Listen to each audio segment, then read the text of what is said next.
Forward down the field, the Lions team that will not yield. And when the blue and silver wave, you stand and cheer the brave. I win the game. With honor you will keep your fame. So down the field and gain a Lions victory. Woo!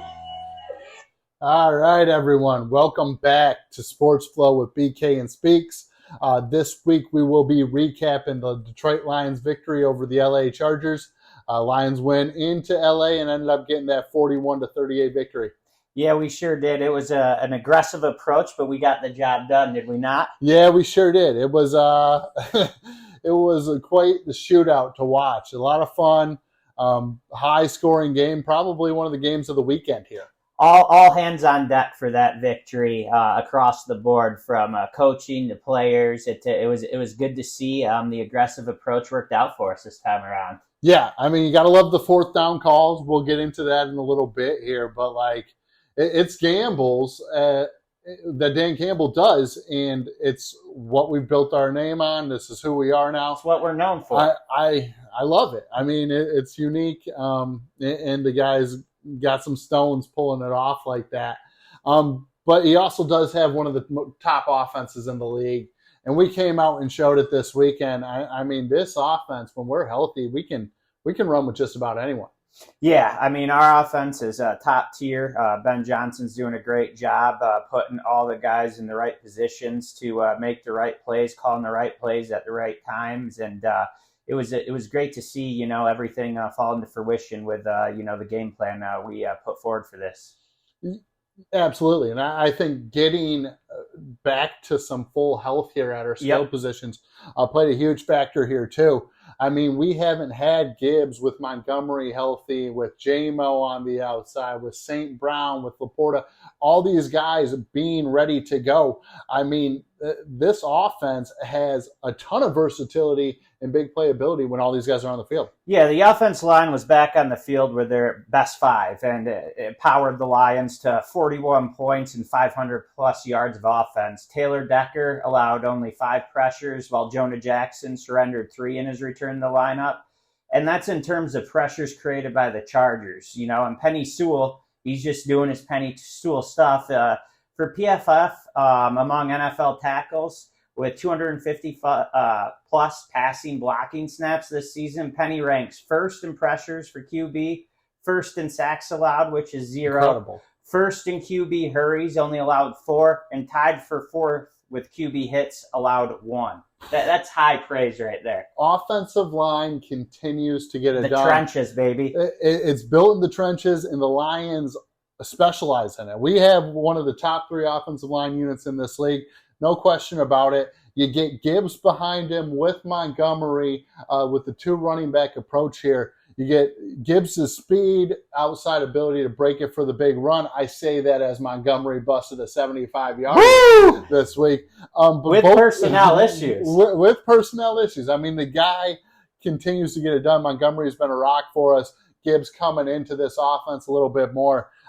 Running behind that offensive line, going to be very difficult to stop for opposing teams. Yeah, I mean, the two-headed monster with Gibbs, 14 carries, 77 yards, 2 TDs, 3 receptions for 35 yards, and then we got old trusty David Montgomery, 12 carries, 116, and 1 TD. Gibbs is the first Lions rookie to rush for a TD in 3 straight games since 2008.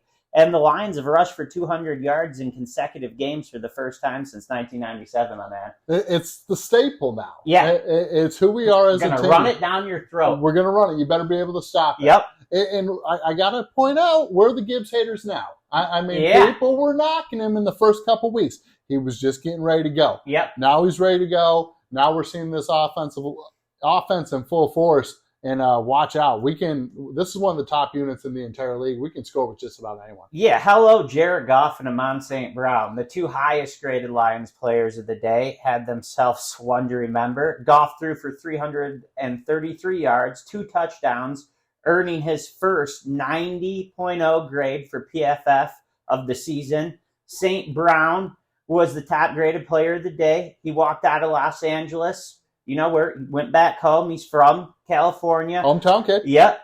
With one of the game balls from MCDC himself. He caught 8 passes on 9 targets for a career high of 156, adding 1 touchdown, 2 rushes.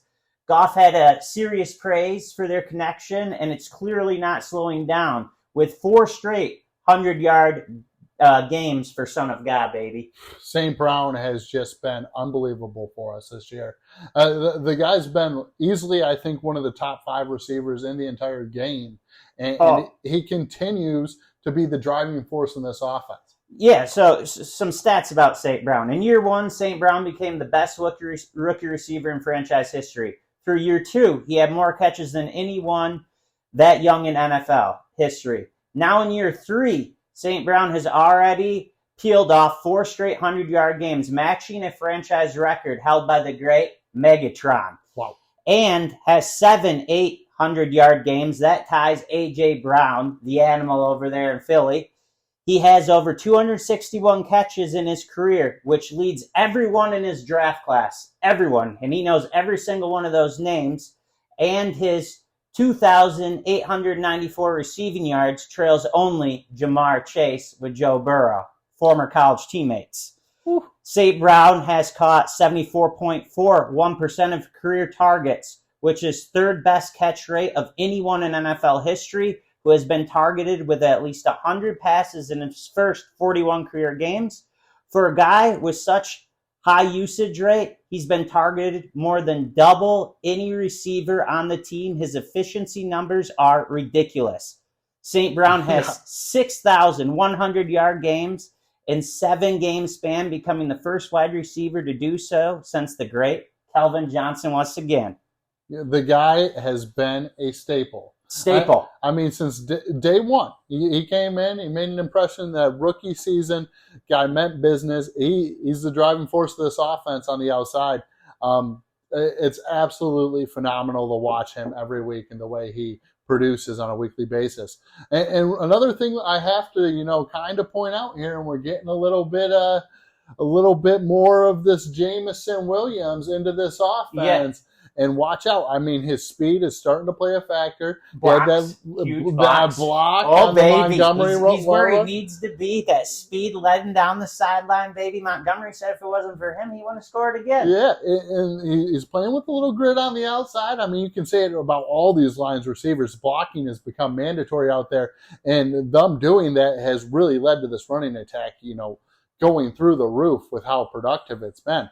But when you're looking at Jameson Williams here, too, I mean, the guy had a touchdown that was called back on a little bit of a dicey penalty on Decker, our tackle. But, they're getting the guy the ball in different ways now, and this speed is starting to play a factor.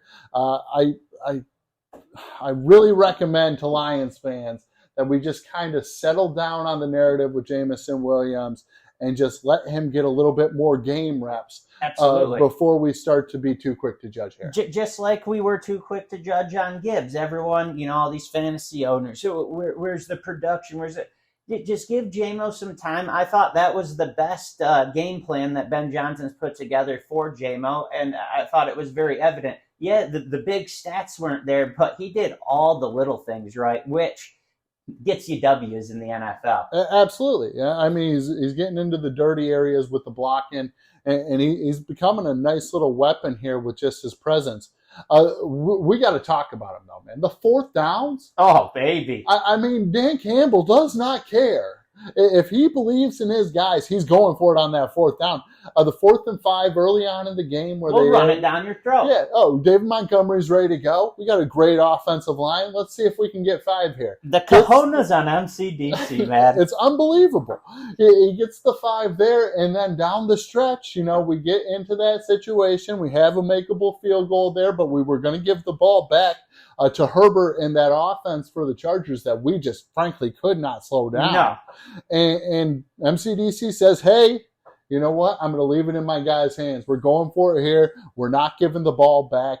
He pulls off a great call there, and we're able to, hold on to the football, kick that field goal, and win that game. Yeah, and you know me, I've been a big advocate for, being a bit more conservative, take the points when the points are there. But this time around, and I think I would have said this even if we would have lost and it didn't work out, we couldn't stop. We couldn't stop Herbert. We couldn't stop Keenan Allen. Dan Campbell, MCDC knew we couldn't stop these guys. And we wanted the ball in our hands at last. And we did just that. We took the risk. Goff got it to Laporta. Great read. Great catch by the rookie. And then we just milked the clock for Riley Patterson to kick it through the uprights for 41 yards. We did exactly what we needed to do, and MCDC knew exactly what we needed to do. Yeah, it was a great call, and we went on the road against a very quality opponent. I mean, you got to love it.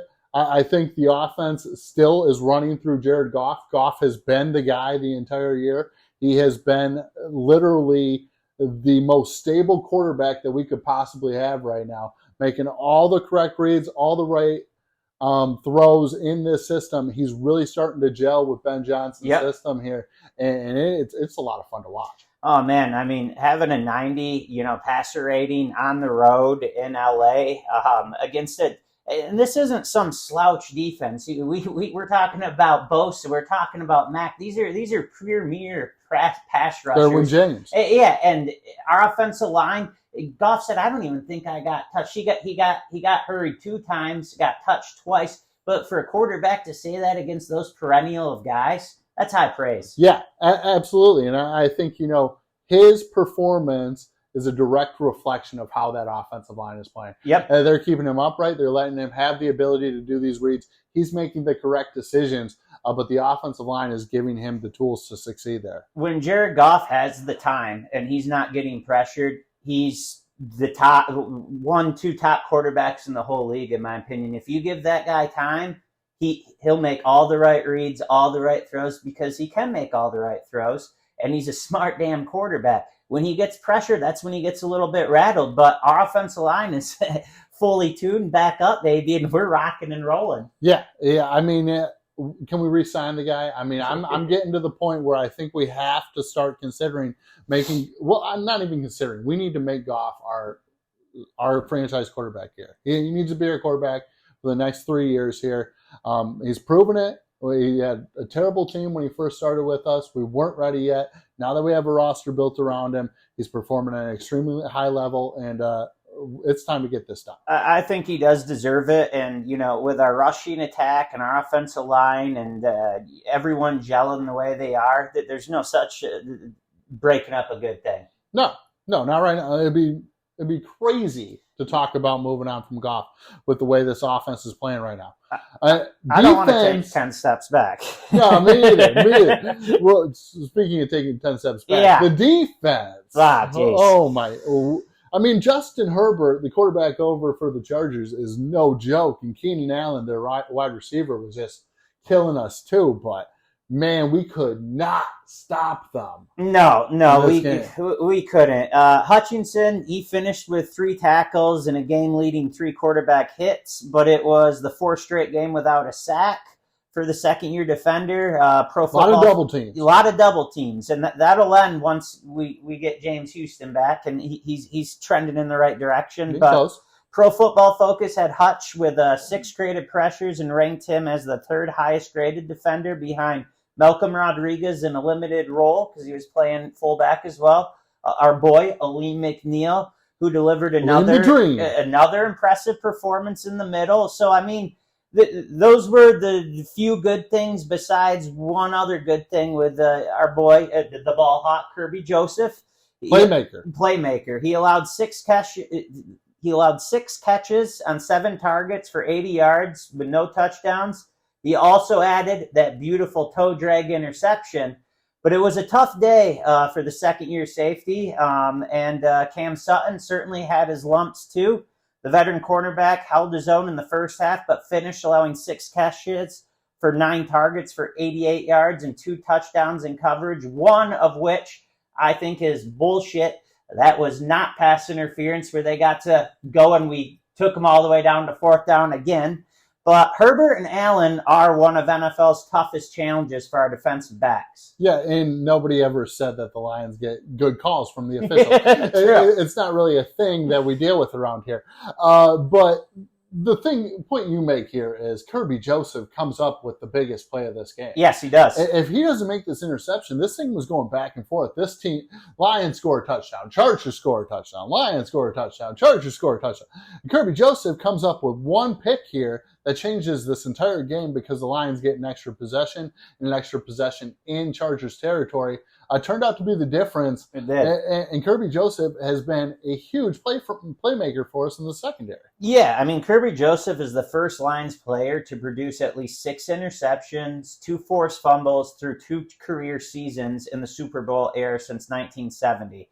That's pretty darn impressive. And his interception did change the whole trajectory of the whole game, because with that, it put us up by, what was that, 17-3 there? Yeah. At 17-3, it gave us that little cushion lead. And as soon as, the Chargers tied it, we just kept going. It was a battle, baby. Yeah, back, forth. That was a fun game to watch. And yeah, I mean, the turnover played a huge factor with it. It certainly did, man. And, we were just on the better end with that turnover ratio. And, turnovers win football games, and we got it. Yeah, most of the time there. Now, on the positive note, if there is some sort of positive with how bad the defense did play, I think we should be getting some guys back here in the next couple of weeks. Yes. It sounded like Gardner Johnson, the safety / corner, is trending in the right direction. I'm hearing possibly this week. If not this week, I would imagine it would be the next. Huge addition. Big-time playmaker, our biggest free agent signing in the offseason. Huge leader. Getting him back will be a huge presence for that secondary. And then, as you mentioned a little bit earlier, James Houston, our other pass rusher, is coming back. That should help with the pass rush. Yep. We also actually... Big signing. Yeah, this week has signed Bruce Irvin. The Lions have signed DN Bruce Irvin to a 1-year deal. Bruce had 3.5 sacks last year when he was playing for Seattle. I'm hoping he adds a little bit of juice to our pass rush there, gives us a good veteran presence to kind of lead the young guys here. Yeah, until Houston gets back, I think that was a great addition for us. Anything to take some double teams off Hutch, I think it's a great idea, and I love the addition. Yeah, if nothing else, the leadership of bringing in Bruce Irvin will be a good add here. Now, looking forward, man, in this season. Favorable schedule for us. It's getting interesting here now that we get to beat the Chargers, because Chargers were one of the toughest opponents that we had left here on the schedule. They certainly were. We're talking about a situation where the Lions are sitting 7-2. Yeah. We're going into, week 10, week 11 here? Yeah, week 10. Week 10, and we're going into week 11. That was week 10. Yep, correct. Yep, we're going into week 11 here, and we're sitting 7-2. Yeah, and with a pretty favorable schedule coming up. Very favorable. It's not that crazy to think that the Lions not only could win this division, which I think they're probably, as long as they continue to take care of business, they should do that. Even with Minnesota kind of surging, we still should do that. But we could also be talking about getting maybe 2 home playoff games. 2, baby. Maybe we could potentially have. It might be running through Motown. Yeah, there's this possibility, because I mean, San Francisco and Philly have 2 of the top 10 toughest schedules here left, and the Lions is pretty favorable. There's a shot. There is a shot, man. And 10 weeks into the season, there are 3 teams left with 2 or fewer losses. The teams that were in the Super Bowl last year and our Detroit Lions, baby. Playing with the big dogs. Playing with the big boys. Having home field advantage for the Detroit Lions would be so big in the playoffs. Be huge. This fan base, the way we show up for games, the noise that we can create, I mean, it would be very difficult to come into our house and beat us in a home playoff game. Yeah, I mean, the fans will be rocking and rolling. The players are going to be feeding off that energy. It would be a great atmosphere, and I would just love to see everything run through the Motor City. Just got to keep building, man, week by week. Hopefully we can pull this off. As we talk week by week, let's dive into this week. The Bears. The Bears. The Bears. Detroit is host. The Lions here are hosting the Bears. Chicago Bears are coming to town. Not the best team right now. No, they're a little beat up. They're a little beat up. They're a little young. Detroit at home. Detroit's going to come out pretty ready to go. Vegas has the odds right now as Detroit as 9.5-point favorites. A pretty large margin there, and the over-under on the points set here at 46.5. Now, I'm not condoning gambling in any way, shape, or form here on the podcast. But if I was looking at that over/under number, I would strongly consider taking the over there. Yep. I believe the Lions are probably going to continue to score at the rate that they have been. And versus a suspect Bears defense, I think we're going to end up winning this thing 38-21. Our offense is just going to be too much for them. And our defense, I'm hoping, is going to get a little bit of a spark here with some guys returning from injury. Yeah, I think it's a suspect organization from top to bottom over there in the Windy City. I think we're going to blow their doors off. We're gonna win this one at least 45-10. I think we covered the spread, and I think Montgomery's going to have a monster game versus former team that we stole him out from in our division. Yeah, I believe the running attack is going to continue to beat down opposing teams. I mean, the way we run the football right now with these two backs, which is probably one of the top duos here in the league, if not the best, with this offensive line. I mean, this Lions offense is clicking on all cylinders.